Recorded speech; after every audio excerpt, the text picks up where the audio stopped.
We're very excited for this day. Well, I'm thrilled with all the speakers, and thank you for being part of this. So I want to get underway right away. So you have the bio sheet. Our first speaker, it gives me great pleasure to call upon Darlene Upton. She's the Executive Director of Waterways for Parks Canada. And Darlene has been working very closely with the counties in supporting our Visitor Experience Opportunity Report that came out a couple of years ago, as well as lately also coming down to help us out with the Tourism Roundtable session. So please welcome Darlene Upton from Parks Canada.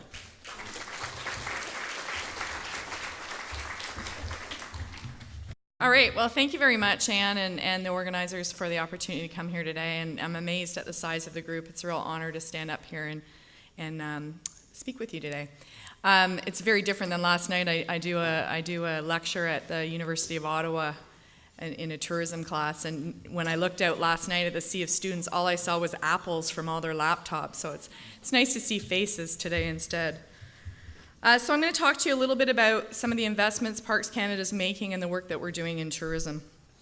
So I'm going to go over just a little bit about the organization. I will be covering all of Parks Canada's sites in Leeds and Grenville, but obviously I'm the Executive Director of Waterways, so that's more my area of expertise, and we do have a team here from Thousand Islands and the sites down that way, so they'll be available as well throughout the day to answer any specific questions you may have.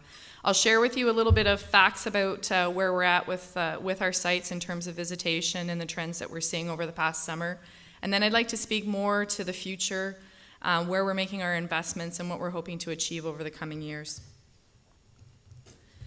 So just to orient you on the map, you can see the sort of pinkish area, and you're not going to be able to read anything. But this is available in large, like I can send the file if anybody's interested in it. But it just shows the Rideau Canal going through a good part of Leeds and Grenville as well to the south with Thousand Islands and some of our other historic sites that are in this area.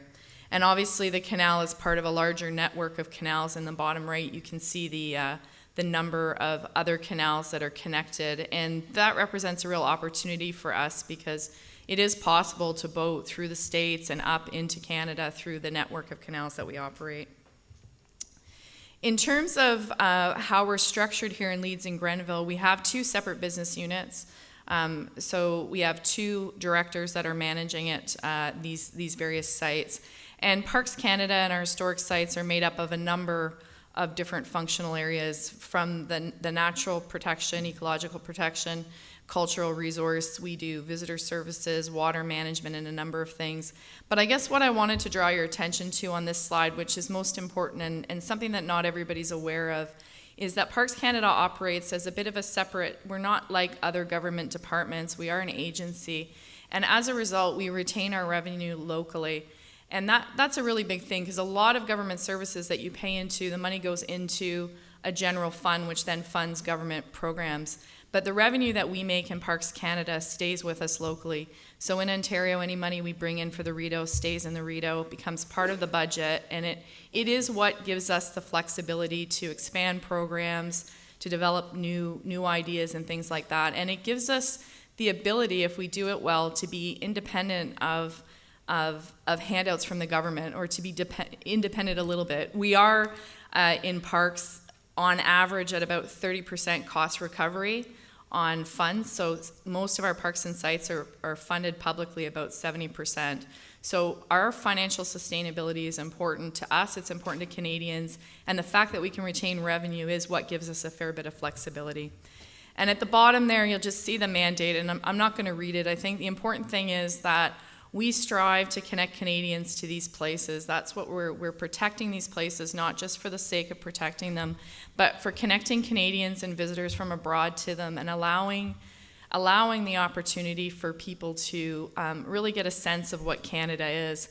And the fact that that's our mandate, I think, creates a lot of opportunities to work with others, because obviously people connecting to our sites and our places are interested in more than just our places. They need accommodation, they need food, they need ways to experience our places. And so it creates a great opportunity for Parks Canada to work with others and partners and communities to really achieve this mandate.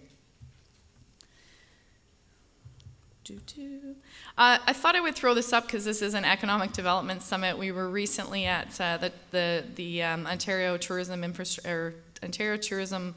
Association summit a week ago, and to do that we decided we would try and highlight a little bit of Parks Canada's impact in Ontario. So you can see it's quite significant, $250 million a year to Ontario's gross domestic product. We employ over 1,000 people in Ontario, and a good portion of that is in Leeds and Grenville with the Rideau Canal and with Thousand Islands and the other sites. We're managing large tracts of land and water, and we have really strong visitation and a strong presence on social media. We have, with the brand of Parks Canada, the ability to attract visitors, and there's been tons of studies that continue to show that designations like UNESCO World Heritage Site, Parks Canada, are beneficial to tourism. They are something that will draw people into the area. So we need to really continue, I think, to capitalize on that. So just to give you an update on where we were at this summer on the Rideau Canal, we had a great year this year. We don't have the ability to tease out why that is the case entirely. Obviously, the dollar was lower. We had a great summer, but we also did promotions this summer and really tried to target certain groups to raise our numbers. So we did see a 13.4% increase in visitation on the canal. We saw mooring up 12.4%. But still, our use continues to be most concentrated in July and August, despite the fact that we're open from May to October. And we still, overall, since 1988, are still on a decreasing trend. So we are really trying to work hard to change that, working hard with the boating industry and with other partners to do that. From a land-based perspective, we have about 1 million visitors, and there are a lot of challenges with our numbers, and we are working on that in another way. Our busiest land-based spot is obviously Ottawa Locks, and this summer on the Rideau Canal, it was the Narrows that saw the most most lockage and the most highest increases. And we think that was related to the 2-for-1 coupon that we did in the spring. I think it allowed people the opportunity to maybe travel between the lakes, between Big Rideau and into Westport and everything, where maybe that wasn't the case as much. It was a financial incentive. And then moving to Thousand Islands, 60,000 visitors this summer. And just in terms of their stats, more than half of them are in the 45 plus age range. We see similar numbers on the canal as well in terms of the demographics. High repeat visitation, again, a similar trend on the Rideau. And they have quite long stays at 5.6 nights. And 11 million people are residing within 4 hours of the park. We are very fortunate in Leeds and Grenville to be so well situated to Canada's capital, to Montreal, to Toronto, Kingston, and major centers, and we really need to capitalize on that. Those are markets that Parks Canada is very interested in, and we are working very hard in these urban centers, Montreal, Toronto, and Vancouver in particular.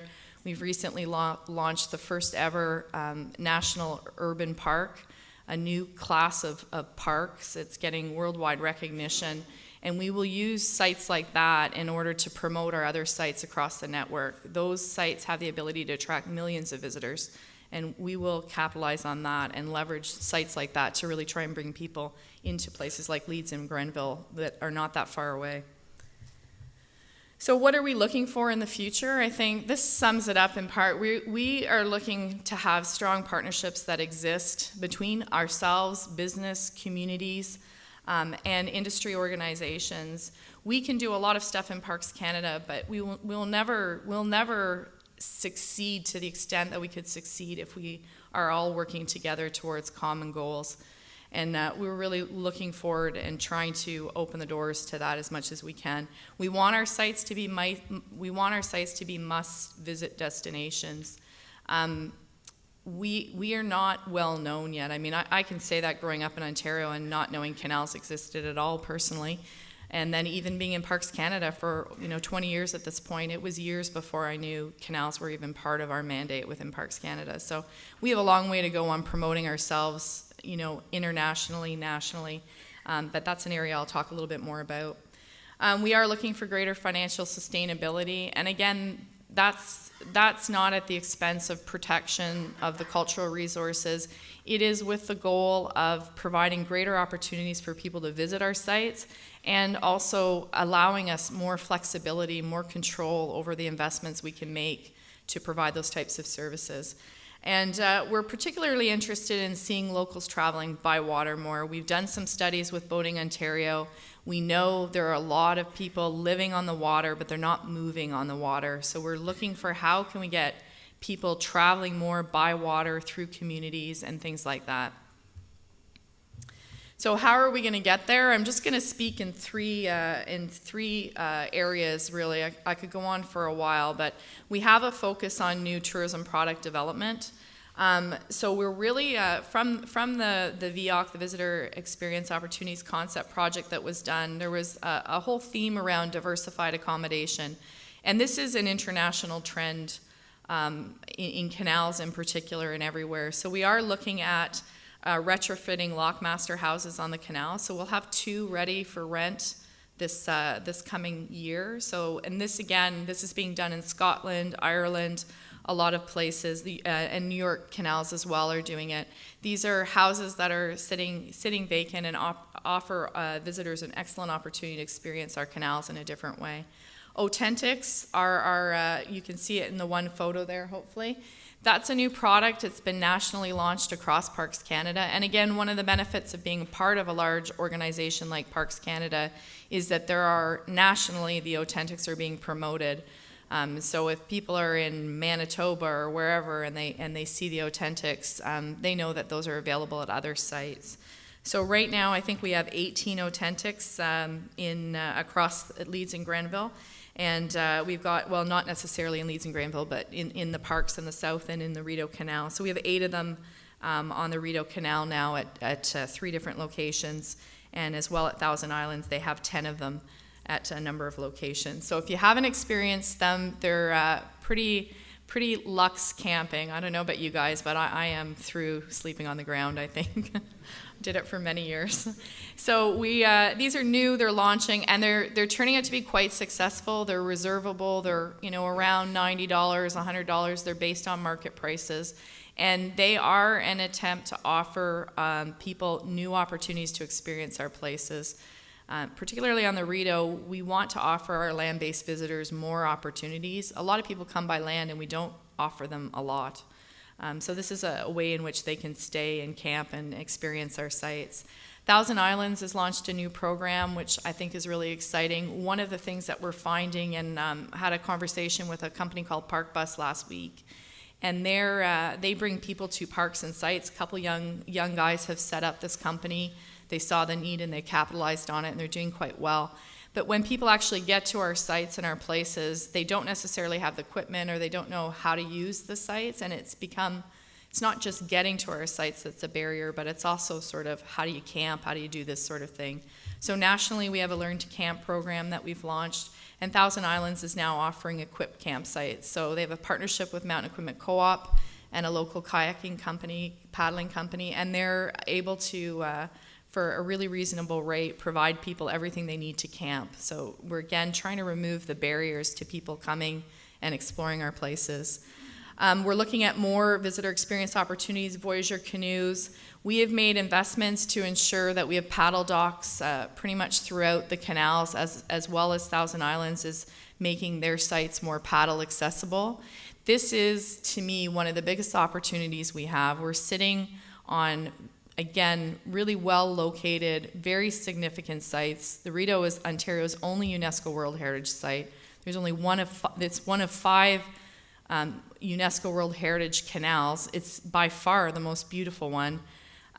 We could make this area a paddling destination worldwide. We're not there yet, and we can't do it alone. We need to do it in partnership, but we have so much potential we can realize if we work together on things like this. I'm not going to speak about the work we're doing with the canal cruising industry. That'll be the next presenters that we're working closely with, so I'll leave that for them. We're also looking at our historical programming, and again, there's some good programs like Fire the Cannon. And in general, across parks, we are looking at upgrading our facilities and making our sites more to what people would expect when they come to these sites. So we are trying to put showers in and things like that. Promotion is massive. I spoke to the fact that we are not well recognized or known yet when you look outside of this local area and certainly internationally. And again, we have advantages being part of a national program. So we have the Red Chair Initiative. The Rideau Canal has 8 sets of red chairs scattered throughout, and Thousand Islands, I think, has 4, or 2 sets or 4 chairs, I can't remember exactly. And these chairs, this is, again, a national program that's been promoted in March in all movie theaters across Canada. There was a big promotion running showing the red chairs and featuring the Rideau and other sites. We have a national reservation system that's run out of Gatineau, which allows people to make reservations and do their trip planning ahead of time and have that knowledge that they've got their sites. And again, it's a promotion thing. We have a national merchandising program, and we're looking at developing more merchandise that's more specific to our sites. People expect this when they come to a place. For me, it's magnets. I collect magnets. Some people, it's hats, t-shirts, or whatever. But again, these are things that help with our financial sustainability goals, but they also meet the needs of our visitors. We have Canada Day free entry, and this year for the first time we had free entry on the canals for Canada Day, and wow, we had 67% increase in use of the canals in one of our locations. So we know that that's an excellent opportunity for us to really throw open the doors, take away any financial barriers to using the canals, and it's also something I think most communities on Canada Day have some sort of events and things like that. So we're hoping to do that again this year and give you more notice and allow you to really promote that as part of your own celebrations. And we're also working nationally on specific target markets. So we have a whole social science team nationally that's looking at who's coming to our sites, who should be coming to our sites, and and how do we better target them? I did good not needing water till now. I usually dry up really fast. So that's a good thing for us. Locally, we're working on a number of things, and we have a lot of flexibility. So we are really trying to work our social media presence. I mean, that is the future. 80% of visitors, or 80% of travelers now use their mobile devices to travel. I know I personally make almost every decision on the fly using my mobile device. So that's going to be something really important. So we really want to be present in that world so that people can access us and see us. We did a 2-for-1 lockage promotion this past year on the canals. That's the first time ever we've done anything like that. We targeted our shoulder season where our use is really low. We are paying everybody to be there, and our capacity is way down. We really want to try and find ways to just have our sites be more used and more accessible. So the promotion was both a financial incentive, but we also tried to do it in a way that encouraged people to bring a friend. So it was buy one entry, sort of get one free, but it was also or bring a friend. So we're looking at the results of that and what we can do this coming year to, again, try and really promote our sites and be more active with the industry, with communities, and with others in finding ways to attract people to this region. Boat shows and learn to lock. From the actual survey that we did, we saw that locking is intimidating for people. So we worked with the Toronto Boat Show and boat shows and did learn to lock sessions and seminars and things like that. So we're looking again, really trying to understand what are the barriers to people wanting to come and visit our sites, and how do we make them more attractive for everybody. And obviously when we're at these boat shows, all our sites across the region are being promoted as well. And again, another innovative partnership that's been going on in Thousand Islands area it's one of the forts, I think, is a whiskey partnership with a whiskey tasting event. So this type of activities on our sites are getting more common, and you probably will remember maybe when we didn't do that sort of thing in Parks Canada, but we do now. We host concerts. In Fundy this year we had the world's quietest concert. It followed off on one we did in Banff. Lachine Canal, we have major concert events, electronic picnics, all kinds of things like that. We are open to that stuff, but again, we can't do it on our own. We really need partners that will work with us on events like that. So I'm getting to the end. I guess one of the big things that was spoken about was the investment. So Parks Canada right now, and the government of Canada, is making significant investments in renewing our infrastructure. This money is not targeted on new developments. This money is targeted on ensuring that the assets we have and our places are protected for the next 100 years. A lot of our sites are about 100 years old. They're in need of investment, and that's been recognized, and we're making the investments. So on the Rideau Canal, we have $46 million that was announced for a variety of projects. Just some in this area, Merrickville Swing Bridge, Upper Nicholson's Earth Dam, Burrett's Dam, a lot of dam work, Chafee's replacement, more work at Jones Falls. And then as well, Thousand Islands has had $8 million announced in 2015 to do some of their work at the Battle of Windmill National Historic Site. So these investments ensure the long-term sustainability of these sites, and I hope they give you comfort that the government wants to ensure that these places are ready, safe, accessible, and available for enjoyment. The question remains sort of is how do we facilitate a better use and better benefit from these investments? As we make all these investments, how do we make sure that our sites are seasonal in nature, and should they be as seasonal as they are, what can we do to have investments like this serve a function more than a couple months of the year? And that's an area that I'm particularly interested in. So I guess this is sort of the call to action, and we were very fortunate last week to have the CEO of Scottish Canals, Steve Dunlop, present in Canada. He was the keynote speaker at the Travel Industry Association Summit for Ontario, and he spoke with an incredible amount of passion and was able to spend a few days with him, have him visit some of our sites along the canal, and he was blown away by the potential of the sites we have, but he was also kind of blown away with how empty they were. I think he was struggling to wrap his head around seasonality that we have here in Canada. So he asked me a lot of very good questions, but Scotland in a nutshell has renewed their resources, and they have moved to a renaissance, and it is incredible what they're doing there, and I could talk a lot about what they're doing there, but they are it's quite incredible. They're working in partnership very strongly with communities, with business, and with other people. And they don't necessarily have the money when they start. They build a strong vision, and they get everybody on board, and they're achieving great things. But they are moving to a renaissance, and I think these investments that we're making canals, that's the renewal of our assets, of our heritage. It makes sure it's there for the next 100 years. But we want to move more strongly into a renaissance of these canals. As I said, we want them to be premier destinations, and we want to work with all of you on how we achieve that. So come and talk to us, engage with us. We are government. We're not always easy sometimes. We have limitations, but we will try and be open about that and do the best we can to work with you on realizing some of this. So thank you very much.